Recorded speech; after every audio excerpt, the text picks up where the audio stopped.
Friends ಎಲ್ರಿಗೂ ನಮಸ್ತೆ. ಎಲ್ರಿಗೂ ವೈಬ್ಸ್ ಕನ್ನಡಿಗ ಫ್ಯಾಮಿಲಿಗೆ ಸ್ವಾಗತ. ನಾನು ನಿಮ್ಮ ಹುಡುಗ ಶರತ್. ಶಿವರಾಮ್ ಕಾರಂತರ ಒಂದು ಮಾತು ಹೇಳಿದ್ದಾರೆ.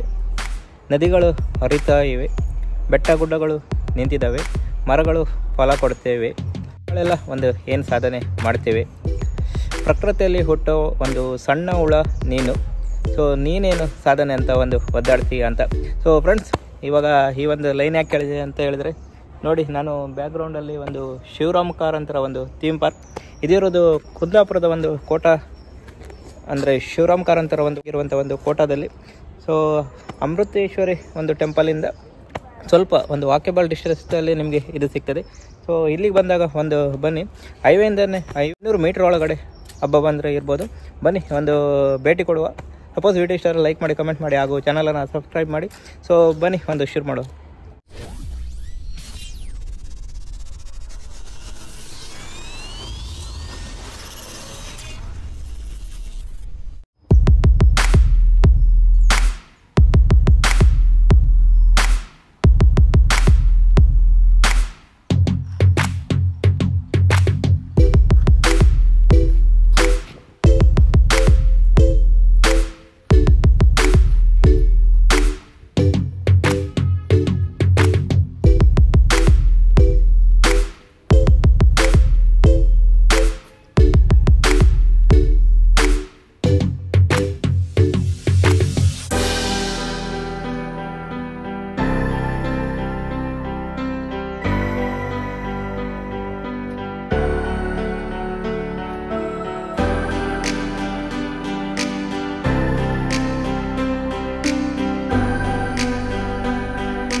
ಎಲ್ರಿಗೂ ಕಡಲ ತೀರದ ಭಾರ್ಗವ, ನಡೆದಾಡುವ ವಿಶ್ವಕೋಶ ಎಂದೇ ಪ್ರಸಿದ್ಧಿಯಾಗಿರುವಂಥ ಶ್ರೀ ಶಿವರಾಮ್ ಕಾರಂತ ಅವರ ಒಂದು ಥೀಮ್ ಪಾರ್ಕ್ಗೆ ಸ್ವಾಗತ.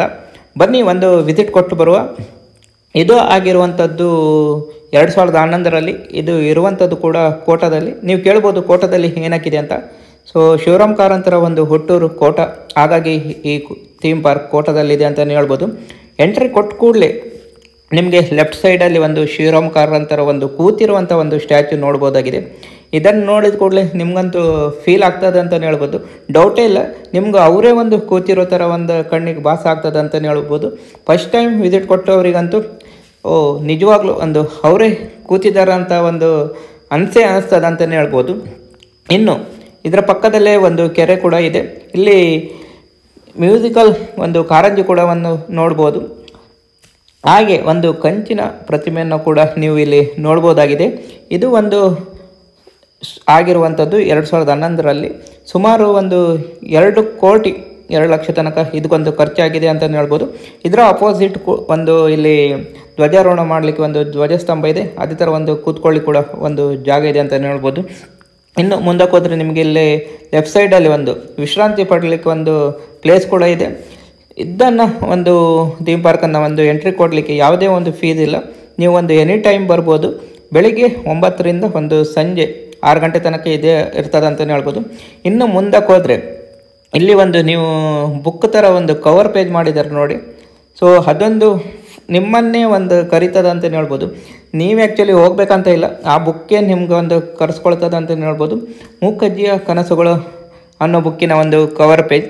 ಜ್ಞಾನಪೀಠ ಪ್ರಶಸ್ತಿಯನ್ನು ಬಂದಿರುವಂತಹ ಕೃತಿ ಇದಂತಲೇ ಹೇಳ್ಬೋದು. ಅದನ್ನು ಕೂಡ ಒಂದು ತುಂಬ ಸ್ಟೈಲಿಶ್ ಆಗಿ ಒಂದು ಮಾಡರ್ನ್ ಆಗಿ ಒಂದು ಮಾಡಿದ್ದಾರೆ ಅಂತಲೇ ಹೇಳ್ಬೋದು. ಈ ನೀರು ಬೀಳೋದಾಗಲಿ, ಸೊ ಅದನ್ನು ನೋಡೋದಾಗಲಿ ನಮಗಂತೂ ತುಂಬಾ ಖುಷಿ ಆಗ್ತದೆ ಅಂತಲೇ ಹೇಳ್ಬೋದು. ಇನ್ನು ಎಂಟ್ರಿ ಕೊಟ್ಟ ಕೂಡಲೇ ನೀವು ಈ ಒಂದು ಫೋಟೋ ನೋಡ್ಬೋದು. ಅದೇ ಥರ ನಿಮಗೆ ಇಲ್ಲಿ ಒಂದು ರೈಟ್ ಸೈಡಲ್ಲಿ ಮತ್ತು ಲೆಫ್ಟ್ ಸೈಡಲ್ಲಿ ಒಂದು ನೋಡುವಂಥ ಪ್ಲೇಸ್ ಇದೆ ಅಂತಲೇ ಹೇಳ್ಬೋದು. ಮೊದಲಿಗೆ ರೈಟ್ ಸೈಡಲ್ಲಿ ಹೋದರೆ ನಿಮಗೆ ಒಂದು ಫೋಟೋ ಗ್ಯಾಲರಿಯನ್ನು ನೋಡ್ಬೋದು. ಅಲ್ಲಿ ಸ್ಟ್ಯಾಚ್ಯು ಕೂಡ ಇದೆ ಅಂತಲೇ ಹೇಳ್ಬೋದು. ಎಂಟ್ರಿ ಕೊಟ್ಟ ಕೂಡಲೇ ನಿಮಗೊಂದು ಇಲ್ಲಿ ಆಫೀಸ್ ಕಾಣ್ತದೆ.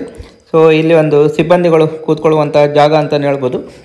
ಇದನ್ನು ದಾಟಿ ನಾವು ಮುಂದಕ್ಕೆ ಹೋದರೆ ಲೆಫ್ಟ್ ಸೈಡಲ್ಲೇ ನಿಮಗೊಂದು ಈ ಜ್ಞಾನಪೀಠ ಪ್ರಶಸ್ತಿ ಯಾರೆಲ್ಲ ಪಡೆದಿದ್ದಾರೆ ನೋಡಿ ಅವರ ಒಂದು ಸ್ಟ್ಯಾಚ್ಯೂಗಳನ್ನು ನೋಡ್ಬೋದು. ನೋಡಿ ಇಲ್ಲಿ ಕುವೆಂಪು ಅವರ ಒಂದು ಸ್ಟ್ಯಾಚ್ಯೂ ಇದೆ ಅಂತಲೇ ಹೇಳ್ಬೋದು. ಕುವೆಂಪು ಅವರ ಮನೆ ಒಂದು ತೀರ್ಥಹಳ್ಳಿಯಲ್ಲಿದೆ, ನೀವು ಕೂಡ ಒಂದು ಅಲ್ಲಿ ವಿಸಿಟ್ ಕೊಡ್ಬೋದು ಅಂತಲೇ ಹೇಳ್ಬೋದು. ಇನ್ನು ಮುಂದಕ್ಕೆ ಹೋದರೆ ಮಾಸ್ತಿ ವೆಂಕಟೇಶ ಅಯ್ಯಂಗಾರರ ಒಂದು ಸ್ಟ್ಯಾಚ್ಯೂ ಕೂಡ ಒಂದು ಇಲ್ಲಿ ನೋಡ್ಬೋದು ಅಂತಲೇ ಹೇಳ್ಬೋದು. ಇನ್ನು ಮುಂದಕ್ಕೆ ಹೋದರೆ ದ.ರಾ ಬೇಂದ್ರೆಯವರ ಒಂದು ಸ್ಟ್ಯಾಚ್ಯೂ ಕೂಡ ಇಲ್ಲಿ ನೋಡ್ಬೋದು. ಇವರ ಮನೆ ಇರುವಂಥದ್ದು ಒಂದು ಧಾರವಾಡದಲ್ಲಿ, ಅಲ್ಲೂ ಕೂಡ ನೀವೊಂದು ವಿಸಿಟ್ ಮಾಡ್ಬೋದು ಆ್ಯಕ್ಚುಲಿ.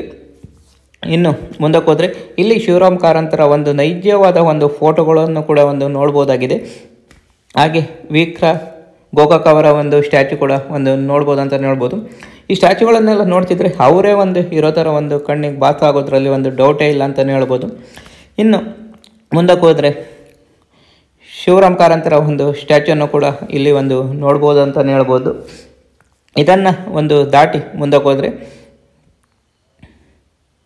ಯು ಆರ್ ಅನಂತಮೂರ್ತಿಯವರ ಒಂದು ಸ್ಟ್ಯಾಚ್ಯೂ ನೀವು ಇಲ್ಲಿ ನೋಡ್ಬೋದು. ಇಲ್ಲಿ ಶಿವರಾಮ್ ಕಾರಂತರ ಒಂದು ನೈಜವಾದ ಒಂದು ಫೋಟೋವನ್ನು ಕೂಡ ಒಂದು ನೋಡ್ಬೋದು ಅಂತಲೇ ಹೇಳ್ಬೋದು. ಇದನ್ನು ದಾಟಿ ಒಂದು ಮುಂದಕ್ಕೆ ಹೋದರೆ ಚಂದ್ರಶೇಖರ್ ಕಂಬಾರ್, ಸೊ ಹೆಚ್ಚಿನ ಒಂದು ಮೂವಿಗಳಲ್ಲಿ ಒಂದು ನೀವು ನೋಡಿರ್ತೀರ ಅಂತಲೇ ಹೇಳ್ಬೋದು. ಇದನ್ನು ದಾಟಿ ಮುಂದಕ್ಕೆ ಹೋದರೆ ಗಿರೀಶ್ ಕಾರ್ನಾಡ್, ಇವರಂತೂ ಎಲ್ರಿಗೂ ಗೊತ್ತಿದೆ ಅಂತಲೇ ಹೇಳ್ಬೋದು. ಹೆಚ್ಚಿನ ಈ AK-47 ಮೂವಿ ತುಂಬ ಒಂದು ಕನ್ನಡದ ಮೂವಿಗಳಲ್ಲಿ ಇವರನ್ನು ಒಂದು ನೋಡ್ಬೋದಾಗಿದೆ. ಇನ್ನು ಮುಂದಕ್ಕೆ ಹೋದರೆ ಇಲ್ಲಿ ಮಕ್ಕಳ ಕೈಯಲ್ಲಿ ಒಂದು ಬಂದಿರುವಂಥ ಕಲಾಕೃತಿ ಅನ್ಬೋದು, ಚಿತ್ರಕಲೆ ಅನ್ಬೋದು. ಸೊ ಇದೊಂದು ಮಕ್ಕಳು ಬಿಡಿಸಿರುವಂಥ ಫೋಟೋ ಗ್ಯಾಲರಿಯನ್ನು ಇಲ್ಲಿ ಇಡಲಾಗಿದೆ ಅಂತ ನೋಡ್ಬೋದು. ಇನ್ನು ನೀವು ಆ್ಯಕ್ಚುಲಿ ರೈಟ್ ಸೈಡಿಗೆ ಹೋದರೆ, ಈಗ ಬಂದು ಕೂಡಲೇ ಒಂದು ಲೆಫ್ಟ್ ಸೈಡಿಗೆ ಹೋದರೆ ಸ್ಟ್ಯಾಚ್ಯೂಗಳನ್ನೆಲ್ಲ ನೋಡ್ಬೋದು. ಅದೇ ಥರ ರೈಟ್ ಸೈಡಲ್ಲಿ ನೋಡಿದರೆ ಕಲಾವಿದರ ಒಂದು ಕೈ ಕೊಂಚದಲ್ಲಿ ಒಂದು ಬಂದಿರುವಂತಹ ಒಂದು ಫೋಟೋ ಪೇಂಟಿಂಗ್ಸನ್ನು ಇಲ್ಲಿ ನೋಡ್ಬೋದು ಅಂತಲೇ ಹೇಳ್ಬೋದು. ನೋಡ್ಲಿಕ್ಕಂತೂ ತುಂಬಾ ಚೆನ್ನಾಗಿದೆ ಅಂತಲೇ ಹೇಳ್ಬೋದು. ನೀವು ಯಾವಾಗ ಬೇಕಾದ್ರೂ ಒಂದು ಬನ್ನಿ, ಏನಕ್ಕಂದರೆ ಇಲ್ಲಿ ಬರಲಿಕ್ಕೆ ಯಾವುದು ಫೀಸ್ಗಳಿಲ್ಲ. ಸೊ ಕಡ್ಡಾಯವಾಗಿ ಒಂದು ಎಲ್ಲ ಶಾಲೆಗಳು ಒಂದಿನ, ಕುಂದಾಪುರದ ಒಂದು ಎಲ್ಲ ಶಾಲೆಗಳು ಒಂದಿನ ಒಂದು ಇಲ್ಲಿ ಒಂದು ಮಕ್ಕಳಿಗೆ ಟೂರನ್ನು ಒಂದು ಪ್ಲ್ಯಾನ್ ಮಾಡಿ ಅಂತಲೇ ಹೇಳ್ಬೋದು. ಏನಕ್ಕಂದರೆ ಅವರಿಗೂ ಒಂದು ಗೊತ್ತಾಗ್ತದೆ, ಹೆಚ್ಚಿನ ಒಂದು ಅನುಭವ ಕೂಡ ಆಗ್ತದೆ ಅಂತಲೇ ಹೇಳ್ಬೋದು. ಕವಿಗಳ ಬಗ್ಗೆ ಆಗಲಿ ಅಥವಾ ಈ ಥೀಮ್ ಪಾರ್ಕ್ ಬಗ್ಗೆ ಆಗಲಿ ಅವರಿಗೆ ಒಂದು ಕಾನ್ಸೆಪ್ಟ್ ಬರ್ತದೆ ಅಂತಲೇ ಹೇಳ್ಬೋದು. ಸುತ್ತಲೂ ನಿಮಗೆ ಈ ಥರ ಈ ಒಂದು ಫೋಟೋ ಗ್ಯಾಲರಿಯನ್ನು ನೋಡ್ಬೋದಾಗಿದೆ. ಇನ್ನು ಇದನ್ನು ಬಿಟ್ಟು ಮುಂದಕ್ಕೆ ಹೋದರೆ ನಿಮಗೆ ಇಲ್ಲಿ ಒಂದು ಆಡಿಟೋರಿಯಂ ನೋಡ್ಬೋದು. ಇಲ್ಲಿ ಸುಮಾರು ಒಂದು 200ರಿಂದ 300 ಜನ ಒಂದು ಕೂತ್ಕೊಳ್ಳುವಂಥ ಒಂದು ಕೆಪಾಸಿಟಿ ಹೊಂದಿರುವಂಥ ಒಂದು ಆಡಿಟೋರಿಯಂ ಇದಾಗಿದೆ. ಇಲ್ಲಿ ನಾಟಕಗಳನ್ನು ಕೂಡ ಒಂದು ನೀವು ಮಾಡ್ಬೋದು. ಇಲ್ಲಿ ಬಾಡಿಗೆ ಕೂಡ ಇದು ಅವೈಲೇಬಲ್ ಇದೆ ಅನಿಸ್ತದೆ. ಮೇ ಬಿ ಒಂದು ಸಣ್ಣ ಒಂದು ಗೆಟ್ ಟುಗೆದರ್ ಒಂದು ಮೀಟಿಂಗ್ಸನ್ನು ಕೂಡ ನೀವು ಇಲ್ಲಿ ಮಾಡ್ಬೋದಾಗಿದೆ ಅಂತಲೇ ಹೇಳ್ಬೋದು. ನೋಡ್ಲಿಕ್ಕಂತೂ ತುಂಬಾ ಒಂದು ಈ ಫಿಲ್ಮ್ ಥಿಯೇಟ್ರಲ್ಲಿ ಒಂದು ಕೂತ್ಕೊಳ್ಳುವಂಥ ಒಂದು ಫೀಲ್ ಆಗ್ತದೆ ಅಂತಲೇ ಹೇಳ್ಬೋದು. ಇದು ಹೀಗಿದೆ. ಇನ್ನು ಮುಂದಕ್ಕೆ ಹೋದರೆ ಫಸ್ಟ್ ಫ್ಲೋರಲ್ಲಿ ನಿಮಗೆ ಶಿವರಾಮ್ ಕಾರಂತರವರ ಒಂದು ಹಳೆಯ ಫೋಟೋಗಳನ್ನೆಲ್ಲ ನೋಡ್ಬೋದು. ಹಳೆಯ ಗಣ್ಯರೊಂದಿಗಾಗಲಿ ಅಥವಾ ಅವರು ಬಳಸಿರುವಂಥ ಒಂದು ಡ್ರೆಸ್ಗಳನ್ನು ಕೂಡ ಇಲ್ಲಿ ನೋಡ್ಬೋದಾಗಿದೆ. ಇಲ್ಲಿ ನೀವು ನೋಡ್ಬೋದು ಶಿವರಾಮ್ ಕಾರಂತರ ಒಂದು ಕಾದಂಬರಿಗಳು ಯಾವುದು, ಕೃತಿಗಳು ಯಾವುದು, ಸೊ ಎಲ್ಲ ಡೀಟೇಲ್ ಇದರಲ್ಲಿ ನೋಡ್ಬೋದು. ಈಗ ಒಂದು ಮೇಲೆ ಹತ್ತು ಕೂಡಲೇ ನಿಮಗೆ ಈ ಥರದ ಒಂದು ಸೀನರಿ ಈ ಥೀಮ್ ಪಾರ್ಕಲ್ಲಿ ಒಂದು ನೋಡ್ಬೋದಾಗಿದೆ. ತುಂಬಾ ಒಂದು ಯುನೀಕ್ ಕಾನ್ಸೆಪ್ಟಲ್ಲಿ ಮಾಡಿದ್ದಾರೆ ಅಂತಲೇ ಹೇಳ್ಬೋದು. ಈ ಥರ ನಿಮಗೊಂದು ಫೀಲ್ ನೋಡಲಿಕ್ಕೆ ಆಗ್ತದೆ ಅಂತಲೇ ಹೇಳ್ಬೋದು. ಕೆಳಗಡೆ ಏನಾದ್ರು ಒಂದು ಫಂಕ್ಷನ್ ಆಗ್ತಿದ್ರೆ ನೀವು ಇಲ್ಲೇ ಕೂತ್ಕೊಂಡು ಒಂದು ನೋಡ್ಬೋದಾಗಿದೆ. ಬನ್ನಿ ಈ ರೂಮಿಗೆ ಒಂದು ವಿಸಿಟ್ ಕೊಟ್ಟು ಬರುವ. ಇಲ್ಲಿ ನೀವು ಒಂದು ಎಂಟ್ರಿ ಕೊಟ್ಟು ಕೂಡಲೇ ನಿಮಗೆ ಲೆಫ್ಟ್ ಸೈಡಲ್ಲೇ ಒಂದು ಶಿವರಾಮ್ ಕಾರಂತರ ಒಂದು ಮಗುವಿಗೆ ಒಂದು ಕತೆ ಹೇಳ್ತಿರುವ ರೂಪದಲ್ಲಿ ಒಂದು ಸ್ಟ್ಯಾಚ್ಯೂವನ್ನು ನೋಡ್ಬೋದಾಗಿದೆ. ಸ್ಟ್ಯಾಚ್ಯೂ ನೋಡೋದಾಗಲೆಲ್ಲ ನಿಮ್ಗೊಂದು ಅನಿಸ್ತದೆ ಅವರೇ ಕೂತಿರೋ ಥರ ಒಂದು ಫೀಲ್ ಆಗಿ ಆಗ್ತದೆ ಅಂತಲೇ ಹೇಳ್ಬೋದು. ಇಲ್ಲಿ ಗಣ್ಯರೊಂದಿಗೆ ತೆಗೆದಿರುವಂಥ ಒಂದು ಫೋಟೋ ಗ್ಯಾಲರಿಗಳನ್ನು ಕೂಡ ನೀವು ಇಲ್ಲಿ ನೋಡ್ಬೋದು. ಅದಲ್ಲದೆ ಶಿವರಾಮ್ ಕಾರಂತರ ಒಂದು ಫ್ಯಾಮಿಲಿ ಫೋಟೋನು ಕೂಡ ನೀವು ಇದರಲ್ಲಿ ನೋಡ್ಬೋದು ಅಂತಲೇ ಹೇಳ್ಬೋದು. ನೋಡಿ, ಎಲ್ಲ ಕವಿಗಳೊಂದಿಗೆ ಇರುವಂಥ ಒಂದು ಫೋಟೋ, ರಾಜ್ಯಪಾಲರೊಂದಿಗೆ ಇರುವಂಥ ಫೋಟೋ, ಸೊ ಮೈಸೂರು ಮಹಾರಾಜರೊಂದಿಗೆ ಒಂದು ತೆಗೆದಿರುವಂಥ ಫೋಟೋ ಕೂಡ ಇಲ್ಲಿ ನೀವು ನೋಡ್ಬೋದಾಗಿದೆ. ಎಲ್ಲ ಗಣ್ಯರೊಟ್ಟಿಗಿರುವಂಥ ಒಂದು ನೀವು ಫೋಟೋಗಳನ್ನು ಈ ಒಂದು ರೂಮಲ್ಲಿ ನೋಡ್ಬೋದಾಗಿದೆ. ಇನ್ನು ಮುಂದಕ್ಕೆ ಹೋದರೆ ಕಾರಂತರ ಒಂದು ಕೂತಿರುವಂಥ ಒಂದು ಸ್ಟ್ಯಾಚ್ಯೂವನ್ನು ಕೂಡ ನೋಡ್ಬೋದಾಗಿದೆ.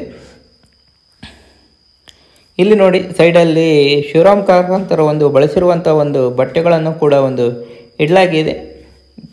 ಒಂದು ಎಲ್ರಿಗೂ ಒಂದು ಗೊತ್ತಾಗಲಿ ಅನ್ನೋ ಉದ್ದೇಶಕ್ಕಾಗಿ. ಸೊ ಹೆಚ್ಚಿನ ಒಂದು ಫೋಟೋಗಳಲ್ಲಿ ನೀವು ಇದನ್ನು ಒಂದು ನೋಡ್ಬೋದು.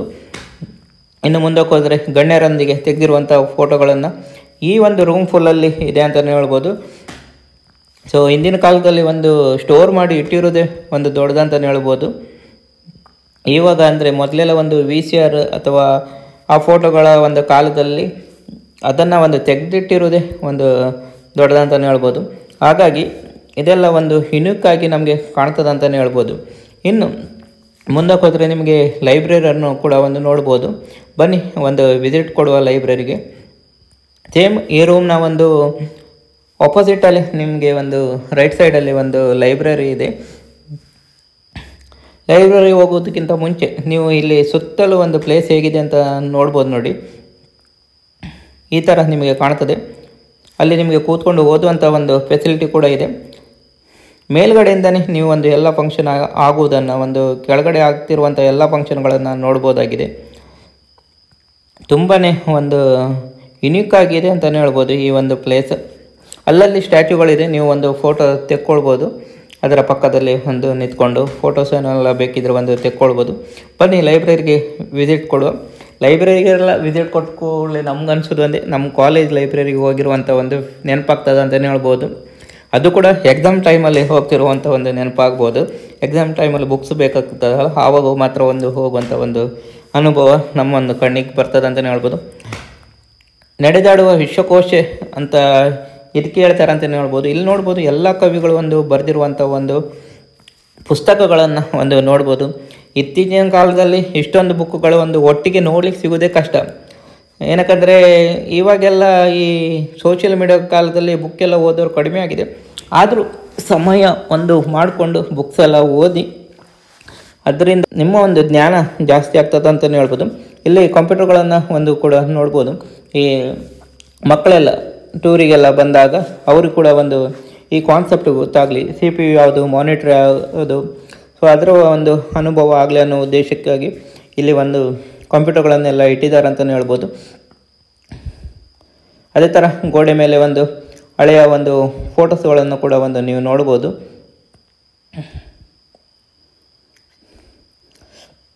ನೋಡಿ, ನಿಮಗೆ ಈ ಥರ ಒಂದು ನೋಡ್ಲಿಕ್ಕೆ ಸಿಗ್ತದೆ ಅಂತಲೇ ಹೇಳ್ಬೋದು. ಇದಿಷ್ಟು ಒಂದು ಶಿವರಾಮ್ ಕಾರಂತರವರ ಒಂದು ಥೀಮ್ ಪಾರ್ಕ್ನ ಒಂದು ಕಾನ್ಸೆಪ್ಟ್. ಬನ್ನಿ ನೀವು ಕೂಡ ಒಂದು ಸತಿ ವಿಸಿಟ್ ಕೊಡಿ. ಯಾವುದೇ ಒಂದು ಫೀಸ್ ಇಲ್ಲ, ನೋಡಲೇಬೇಕಾಗಿರುವಂಥ ಪ್ಲೇಸ್ ಕೂಡ ಇದು. ನೋಡಿದ್ರಲ್ಲ ಫ್ರೆಂಡ್ಸ್, ಇದಿಷ್ಟು ಒಂದು ಸಣ್ಣ ವ್ಲಾಗ್ ಶಿವರಾಮ್ ಕಾರಂತರ ಒಂದು ಥೀಮ್ ಪಾರ್ಕ್ ಬಗ್ಗೆ. ಸಪೋಸ್ ನೀವೇನಾದ್ರು ಬೇಕಿದ್ರೆ ಒಂದು ಭೇಟಿ ನೀಡಿ ಅಂತ ಹೇಳ್ತಾ ಮುಂದಿನ ವಿಡಿಯೋದಲ್ಲಿ ಸಿಗುವ. ಧನ್ಯವಾದಗಳು.